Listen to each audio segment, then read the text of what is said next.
Hey everyone, Brittany here from the DIY blog by Brittany Goldwyn, and today I'm really excited to show you guys how I stained my fence using the Wagner FLEXiO 3000 paint sprayer.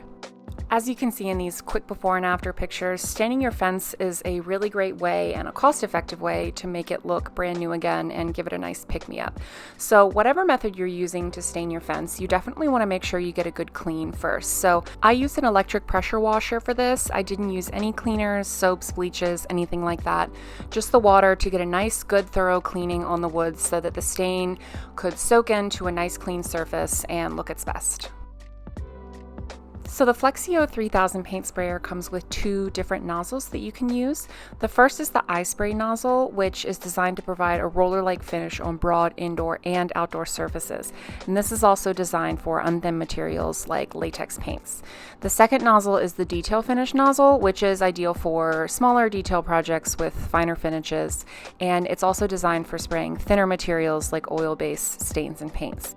Even though I was working with a thinner oil-based stain for this project, I did decide to go with the eye spray nozzle just because it has a larger basin for the material, meaning I would have to fill up less, and it provides that beautiful roller-like finish on very broad surfaces, and it worked out great. I did not have any issues working with a finer finish, a thinner finish on the eye spray nozzle. To be honest, this is a very, very easy paint sprayer to use without going into tons of details on the different controls, but there are three main controls that I want to call your attention to. The first is the material flow control, and on the eye spray nozzle, the material flow can be adjusted incrementally from 1 to 12, which is the maximum, and that's just how much material is coming out of your sprayer when you pull the trigger. The second is the spray width lever, and that determines how wide the spray pattern is. So obviously, if you're working on something smaller, you'd want a more narrow spray pattern. And the third is the air cap, which you can switch back and forth to be a horizontal spray pattern or a vertical spray pattern, which is obviously very ideal for something like a tall vertical fence. If you fiddle with the settings to get them to your liking for your project, the overspray with this paint sprayer is actually really great. You want to use some plastic sheeting or a drop cloth to cover things that you don't want covered. And you can see that I didn't cover the side of the house here. I just went in with a rag covered in mineral spirits right after to wipe it down.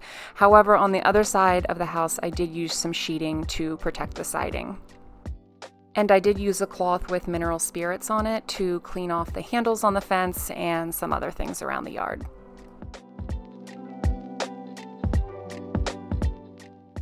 So it's safe to say I'm super pleased with the finished project.